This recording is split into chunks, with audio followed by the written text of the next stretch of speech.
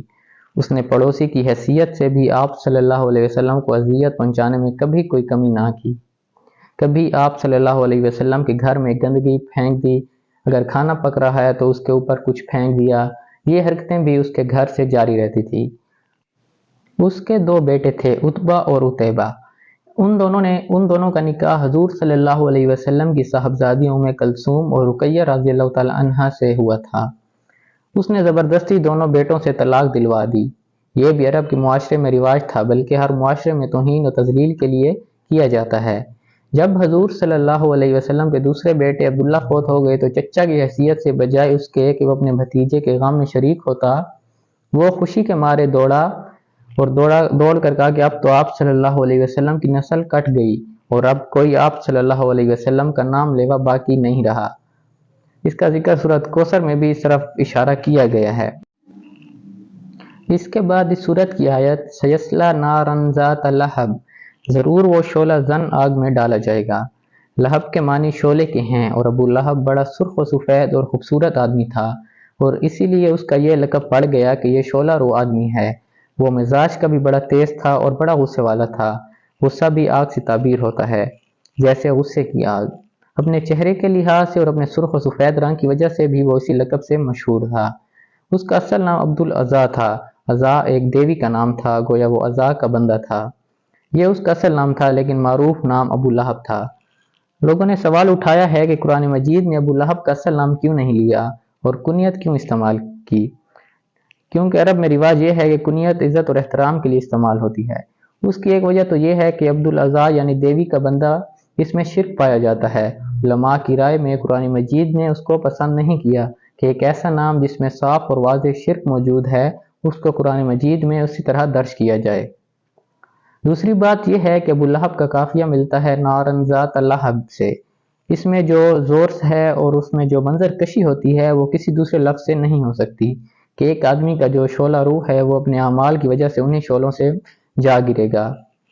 اس لیے بھی اس کی کنیت استعمال کی گئی ہے کہ یہ بیان کے لحاظ سے، زبان کے لحاظ سے اور بلاغت کے لحاظ سے ٹھیک جا کر اس کی آخرت کے انجام پر منتج ہوتی ہے۔ اسی لیے فرمایا گیا سیصلی نارا ذات لہب وامرأتہ حمالۃ الحطب فی جیدہا حبل من مسد، وہ شعلہ زن آخرت میں ضرور آگ میں ڈالا جائے گا۔ اس کے بعد اس کی بیوی کا ذکر کیا گیا ہے اور اس کے ساتھ اس کی جورو بھی لگائی بجھائی کرنے والی، اس کی گردن میں مونچھ کی رسی ہوگی۔ یہاں ابو لہب کی بیوی کا ذکر کیا گیا ہے۔ وہ عرب کے انتہائی اعلیٰ خاندان سے تعلق رکھتی تھی۔ قریش کے اہم ترین اور فضیلت اور برتری والے دو قبائل تھے، ایک بنو ہاشم اور دوسرا بنو امیہ۔ بنو ہاشم سے حضور صلی اللہ علیہ وسلم کا تعلق تھا، وہ ہاشم کی اولاد میں سے تھے، اور امیہ کی اولاد سے ابو سفیان اور ابو جہل تھے۔ ان کی رقابت اور آپس کی دشمنی پرانے وقتوں سے چلی آ رہی تھی۔ ابو سفیان کی بہن بنو امیہ کے بڑے سردار حرش کی بیٹی تھی جو ابو سفیان کا باپ تھا، اور ادھر ابو لہب عبد المطلب کا بیٹا تھا۔ یہ دراصل دونوں خاندانوں کا جوڑ تھا کہ ایک طرف بنو امیہ کے خاندان کی بیٹی تھی اور دوسری طرف بنو ہاشم کے خاندان کے سردار کا بیٹا ابو لہب تھا۔ اس کا نام جمیل تھا اور وہ اس ساری مخالفت میں اپنے شوہر کے ساتھ برابر کی شریک تھی اور سب معاملات میں بڑھ چڑھ کر حصہ لیتی تھی۔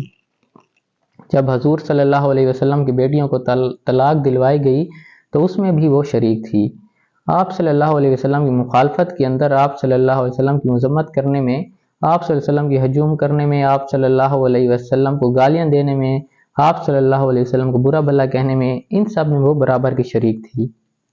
ایک روایت یہ بھی ہے کہ وہ کانٹے لا کر آپ صلی اللہ علیہ وسلم کے گھر کے آگے ڈال دیتی تھی کہ جب آپ صلی اللہ علیہ وسلم نماز کے لیے نکلیں یا گھر سے باہر نکلیں تو پاؤں میں چبھیں اور آپ صلی اللہ علیہ وسلم کو تکلیف ہو۔ اس کا گھر بالکل آپ صلی اللہ علیہ وسلم کے پڑوس میں تھا، گویا وہ ہر قسم کی مخالفت پر کمر بستہ تھی۔ اس کے بارے میں بھی یہ پیشگوئی ہے کہ یہ بھی آگ میں گرے گی۔ روایات میں یہ بھی آتا ہے کہ دنیا کے اندر بھی اسے سزا ملی اور اسی کی ایک رسی اس کے گلے میں پھندا بن کر پڑ گئی اور وہ اس سے مر گئی، لیکن قرآن مجید نے اس کے دنیاوی انجام کے بارے میں کوئی پیشگوئی نہیں کی، صرف آخرت کے انجام کے بارے میں کہا کہ اس کی بیوی بھی اس کے ساتھ آگ میں ڈالی جائے گی۔ یہ صورت جو شروع سے آخر تک دراصل ابو لہب کا بیان ہے، دعوت حق کے مخالفین کے بارے میں اس کا کوئی نہ کوئی حصہ صحیح آتا ہے، اور ان سب کو اس بات کی تنبیہ ہے کہ جب کہ حضور صلی اللہ علیہ وسلم اور مسلمانوں کے لیے اس میں بشارت اور خوشخبری ہے۔ یہ ہجرت سے پہلے نازل ہوئی تھی اور اس کے اندر اس بات کی پیشگوئی ماضی کے صیغے میں بھی کی گئی ہے کہ یہ ہو چکا، یعنی اس کا ہونا یقینی ہے۔ یہ نہیں کہا کہ یہ برباد ہو جائے گا، ہلاک ہو جائے گا یا اس کا زور ٹوٹ جائے گا، جبکہ آخرت کے بارے میں کہا کہ یہ آگ میں گرے گا۔ یہاں مستقبل کا صیغہ استعمال کیا گیا ہے۔ یہاں اللہ تعالیٰ نے دنیا کے انجام کے حوالے سے مستقبل کا صیغہ استعمال نہیں کیا، بلکہ یہ تو مسلمانوں کے لیے ایسی پیشگوئی اور بشارت ہے کہ گویا یہ سمجھو کہ یہ واقعی ہو چکی ہے اور لوگوں نے اسے اپنی آنکھوں سے دیکھ بھی لیا۔ مخالفت کرنے میں مرد اور عورت دونوں کا ذکر کیا گیا ہے۔ مرد تو اس کی مخالفت میں شریک تھا ہی، بلکہ آگے تھا، لیکن اس کے ساتھ ساتھ اس کی بیوی بھی برابر کی شریک تھی۔ گویا اپنے اعمال کے وبال سے کوئی نہیں بچ سکتا، خواہ وہ عورت ہو یا مرد۔ ابو لہب کی ایک بیٹی بھی تھی جس کا نام درہ تھا۔ وہ فتح مکہ سے قبل مدینہ چلی آئی اور اس نے آ کر اسلام قبول کر لیا۔ اس کا ایک تیسرا بیٹا بھی تھا، وہ بھی فتح مکہ کے موقع پر ایمان لے آیا۔ اسی طرح اس کے تینوں بچوں نے اسلام قبول کر لیا۔ گویا نہ اس کا مال اس کے کام آیا اور نہ اس کی اولاد ہی اس کے کام آئی، بلکہ اولاد اس کے ساتھ جا کر مل گئی جس کی مخالفت میں وہ سرگرم تھا اور تمام عمر دشمنی کرتا رہا۔ اس صورت میں ایک اور اشارہ بھی ہے جو بڑا اہم ہے، جس کی وجہ سے اس صورت میں ابو لہب کا خاص طور پر ذکر کیا گیا ہے۔ وہ یہ ہے کہ اللہ تعالیٰ کی عدالت میں رشتوں کا لحاظ نہیں رکھا جاتا، وہ پیغمبر کا باپ ہو یا پیغمبر کا بیٹا، پیغمبر کا چچا ہو، اگر وہ شرک اور کفر کی راہ پر ہوں گے تو وہ اللہ تعالیٰ کی عدالت کی سزا سے نہ بچ سکیں گے۔ دنیا میں بھی ایسا ہی ہے۔ حضرت نوح علیہ السلام اللہ تعالیٰ کے نبی تھے، لیکن جب طوفان آیا اور وہ ڈوبنے لگے تو انہوں نے اللہ تعالیٰ سے عرض کی کہ تو نے وعدہ کیا تھا کہ میرے سارے گھر والے بچ جائیں گے۔ اس پر اللہ تعالیٰ نے فرمایا کہ تمہارے گھر والوں میں سے نہیں ہے۔ توحید کا تقاضا یہ ہے کہ ہر رشتے اور تعلق پر اللہ تعالیٰ کی محبت غالب ہو۔ باپ، بیٹا، بہن، بھائی، اہل قبیلہ، مال و دولت، ہر جسمانی، خونی، نسلی اور لسانی، چاہے رنگ، زبان، نسل، ہر قسم کے تعلق پر اللہ تعالیٰ کی محبت اور عقیدے کی محبت غالب ہونی چاہیے۔ توحید کے مختلف پہلوؤں میں سے یہ پہلو بہت اہم ہے۔ آگے سورت اخلاص آ رہی ہے، اس لحاظ سے بھی یہ سورت اس نقطے کو نہایت موقع پر واضح کر رہی ہے۔ یہ سورت جو اپنے اندر فتح و نصرت کی بشارت لے کر آئی اور دشمنوں کی ہلاکت کی پیشگوئیاں لے کر آئی، جن میں سے ایک پیشگوئی پوری ہو گئی اور لوگوں نے اپنی آنکھوں سے انہیں پورا ہوتے دیکھا اور ان کے دلوں کے اندر یقیناً درار پڑ گئی کہ اب سارا کھیل ختم ہو چکا ہے۔ یہ دراصل اس بات کی علامت ہے کہ جو سب سے بڑھ کر اللہ تعالیٰ سے محبت کرے گا، اللہ تعالیٰ کے مخلص ہو جائے گا، اللہ ہی کا بن جائے گا اور اسی کے لیے کھڑا ہو جائے گا، تو اللہ تعالیٰ کی نصرت بھی اس کے ساتھ ہوگی اور فتح بھی اس کا مقدر ہوگی، اور دشمنوں کے حصے میں تباہی، ہلاکت اور بربادی کے سوا کچھ نہیں آئے گا۔ اب قرآن مجید ختم ہونے کو ہے، آگے آخری صورتیں آ رہی ہیں۔ اس موقع پر اس صورت کا آنا اس بات کی تعلیم ہے کہ توحید اس حد تک ہونی چاہیے کہ آدمی اللہ تعالیٰ کی خاطر سب کچھ چھوڑ دے، سب محبتوں پر اللہ تعالیٰ کی محبت غالب ہو، اور اللہ تعالیٰ کے اس وعدے پر یقین رکھے کہ اہل ایمان ہی غالب آئیں گے۔ جس نے اس طرح سے اپنے آپ کو اللہ تعالیٰ کے ساتھ جوڑ لیا تو یقیناً اللہ تعالیٰ بھی اپنا وعدہ ضرور پورا کرے گا، دنیا میں اس کے دشمنوں کو تباہ و برباد کر دے گا اور بالآخر حق غالب آ کر ہی رہے گا۔ تو اللہ تعالیٰ سے دعا ہے کہ اللہ تعالیٰ حسن عمل کی توفیق عطا فرمائے۔ وما علینا الا البلاغ المبین۔